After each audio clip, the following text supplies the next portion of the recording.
매일매일의 삶의 그 경계선에 있으면 성령님의 음성을 좀 따르고 싶은 마음이 있어요. 사실 한석 형제님이 성도 나누고 싶은 게 있냐? 사실 말씀은 준비되어 있었어요. 근데 하나님께서 그래서 들으라 하셔서 오늘 제가 들으면서 라고 하셨구나. 네, 길지 않고 짧게 하겠습니다. 목소리 잘 안 나오니까. 잠언 23장 23절인데요. 잠언 23장 23절에 이런 말씀이 있습니다. 진리를 사되 팔지는 말며 지혜와 훈계와 명철도 그리할지니라. 요즘 한국이 주식으로 난리가 났죠. 사람들이 부자가 되고 상상할 수 없는 돈을 벌고. 제가 이 말씀을 딱 읽으면서 하나님, 저는 주식이 없고 뭐가 있습니까? 아, 난 내 평생에 진리를 샀구나. 그래서 이게 이 샀다라고 하는 그 말의 의미를 그 당시에 어떠한 배경에서 이걸 썼냐, 그러니까 산다는 거는 단순하게 자기 것으로 만드는 것이 아니라 온전히 자기가 삶에서 역사하는, 우리가 핸드폰을 사가지고 안 쓰면 그게 아무 쓸모가 없는 것처럼 실제로 그것이 내 삶에서 역사하는 것을 산다라고 표현했다고 하더라고요. 전 너무 행복했어요. 아, 내 평생에 이 하나님의 말씀이 나의 삶 가운데서 역사하는 것, 그것을 경험했고 경험하고 있고 경험할 것이구나. 얼마 전에 조지 밀러의 그 책을 보면서 그 조지 밀러가 그 방탕한 삶을 살고 그 아버지가 되게 부유한 사람이었기 때문에 모든 걸 다 지원을 해줬었대요. 근데 하나님을 따르기로 결정을 했는데 아버지가 지원을 안 한다고 하니까 조지 밀러가 기도하면서 그럼 이제 나는 이 세상의 아버지의 모든 후원을 다 포기하고 하나님만을 의지해보고 싶습니다 라고 기도를 했다고 하더라고요. 제 안에 배고픔이 있습니다. 어떻게 하면 하나님을 더 경험할 수 있을까?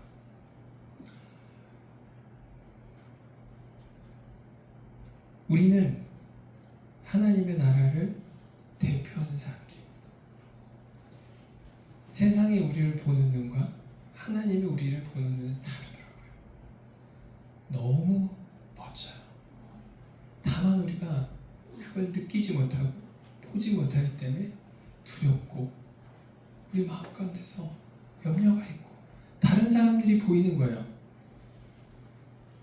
이 우리가 삶의 경계, 제가 이 암 투병하면서 제일 좋은 게 뭐냐면 사람들의 시선이나 이런 게 보이는 게 아니고 그 에너지가 없어요.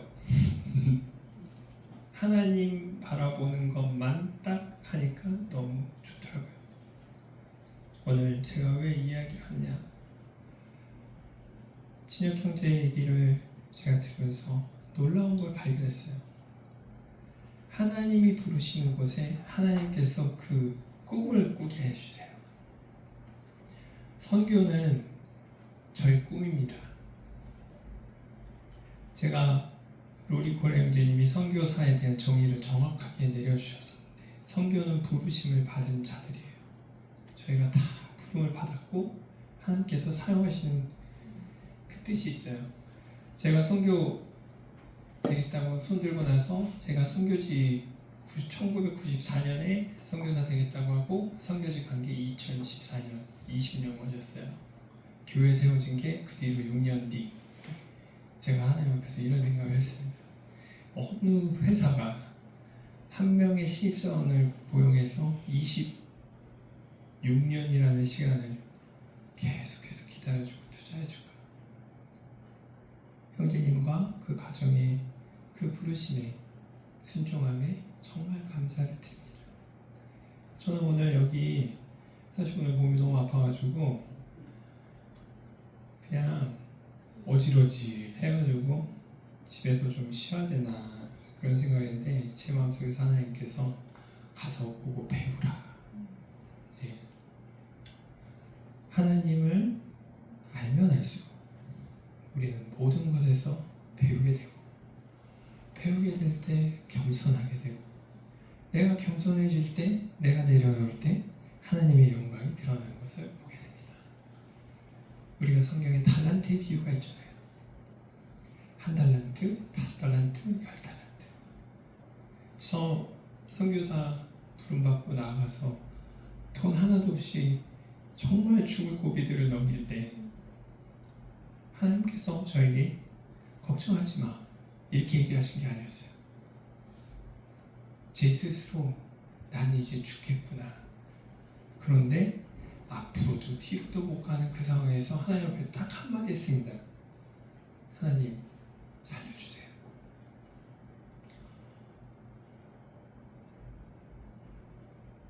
근데 하나님 그 고백을 너무 기쁘게 받아주셨어요.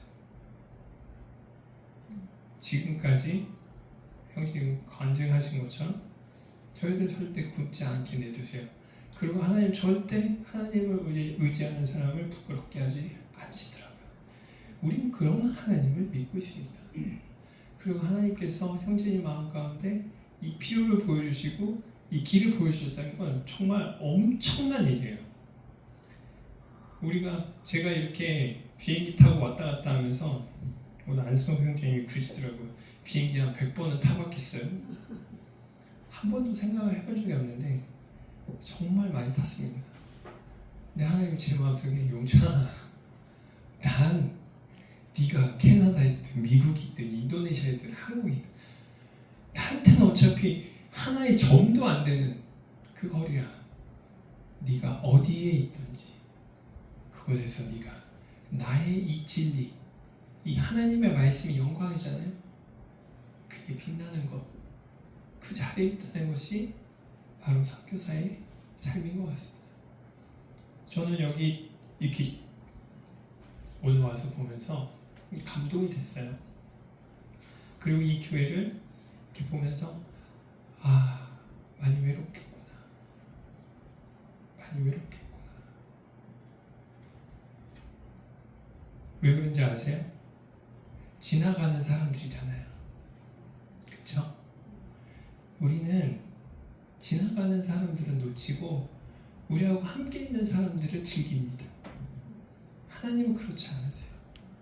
하나님이 저한테 말씀하시는 게 그거예요. 나는 모든 사람이 복음을 듣기를 원한다. 그리고 그것에 우리가 쓰임받는 게 너무나 엄청난 일이었어요. 제가 한 가지 간증을 하고 내려가겠습니다.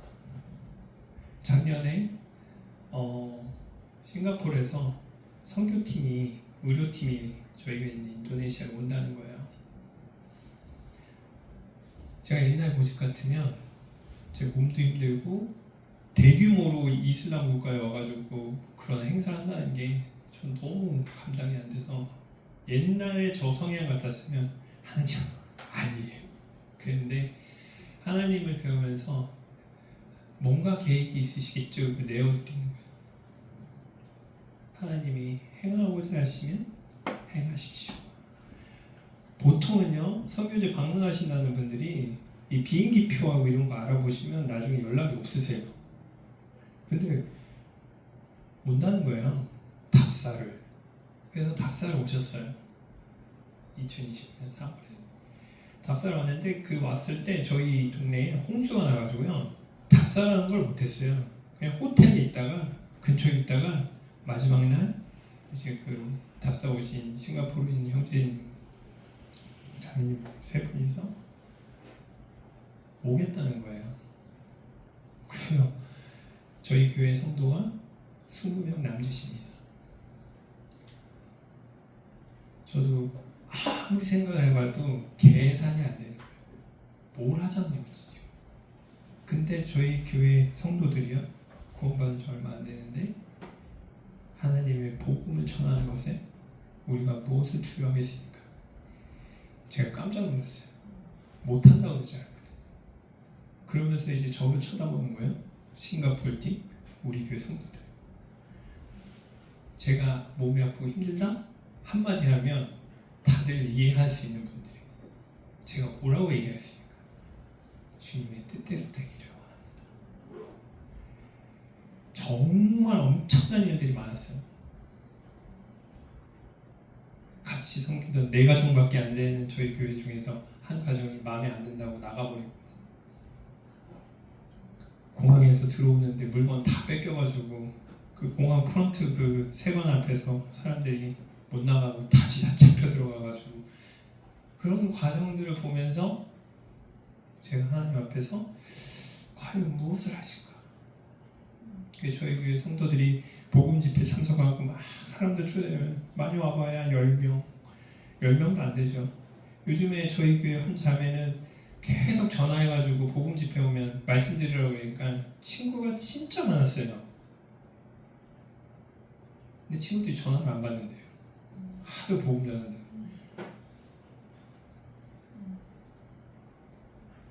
근데 몇 명이 왔냐면 첫째 날에 460명, 3일 동안 1,500명이었어요.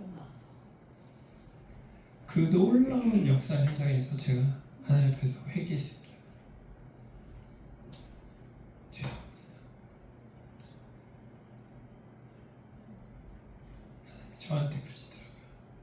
용찬아, 나는 네가 내 아들의 피를 가지고 쓴 이 놀라운 이야기가 한 명에게라도 더 전달되길 바란다. 그때 사용된 금액이 거의 한 2-3천만 원이 넘어요. 저는 거기 다 돈이 어디서 왔는지도 모르겠어요. 처음에 요거보다 조금 더 큰 홀을 빌려고 했는데 기도를 하는데 아닌 거예요. 항상 최고로 대접을 하는 하나님을 생각을 해보니까 10명이 오든 아니면 100명이 오든 더 큰 장소를 구해야겠는데 어딜 가야 될지 모르는 거예요. 그래서 제가 기도하면서 딱 구글을 보는데 저희가 빌린 그 위쪽에 500명 들어가는 큰 웨딩홀이 있더라고요. 돈을 200만 원을 더 내야 된대요. 그러니까 거기에서 이제 의견 다툼이 있었어요. 저희 교회 형제들은 사람이 얼마나 온다고 그걸 빕니까?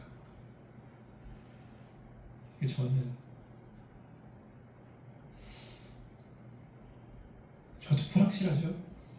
모르니까 아내가 저한테 물어보더라고요. 하나님께서 무슨 마음을 주셔? 난 최고로 준비했으면 좋겠어. 돈이 있는지 모르겠지만 했으면 좋겠다.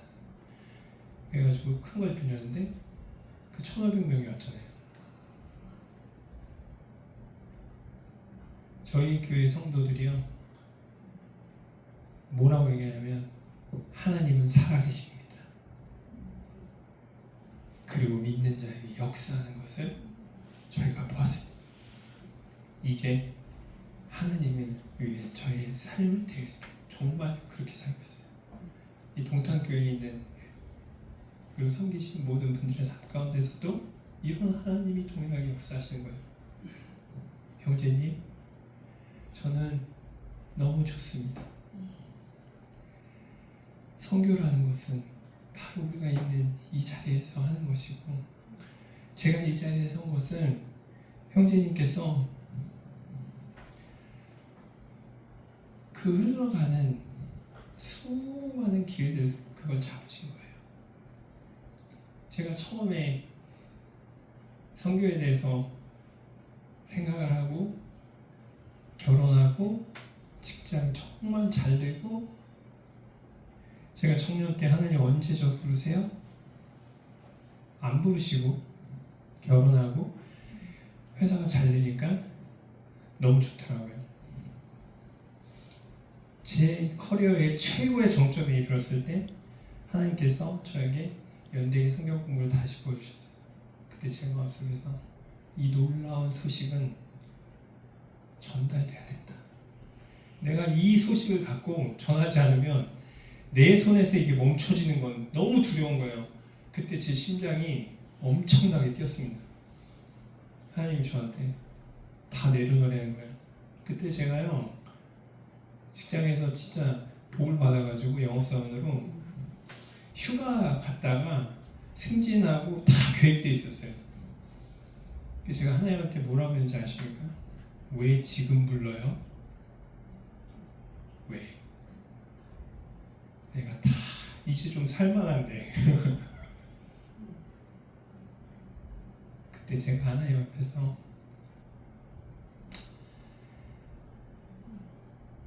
제가 이거를 부르시고 따르지 않으면 다시는 하나님께서 저를 부르시지 않을 것 같아 두려움이 있었어요. 그게 2007년에 저 욕 되게 많이 먹었습니다. 정말로.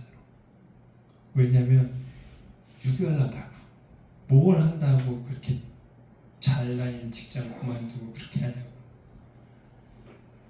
그리고 제가 하나님 앞에서 캐나다 가는 비행기 타고 가면서 이렇게 기도했어요. 하나님, 저 다 모든 거 포기했으니까 하나님이 다 갚아줘야 돼요.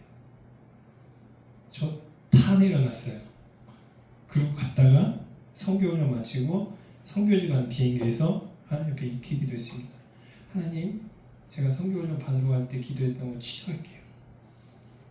왜 그랬냐면 제가 이렇게 막 움켜쥐고 있었던 것들이 그 성경훈련과 모든 과정을 통해서 이게 정말 가치 없는 거라는 걸 하나님 보여주셨어요. 그러니까 하나님이 내 손을 펴라. 거기 있는 더러운 것들을 다 버리면 내가 그것을 새로운 것을 채우겠다고 하신 것처럼 정말 새로운 것들을 채우셨어요. 진리를 사되 팔지는 말며 지혜와 훈계와 명철도 그리할지니라. 형제님 가정의 선택과 또 동탄교회를 향하신 하나님의 분명한 뜻이 있으리라고 믿습니다. 그 믿음과 기대를 가지고 나아가는 거예요. 제가 한 달란트 가졌던 자였죠. 믿음이 커지니까 하나님께서 더 맡기세요.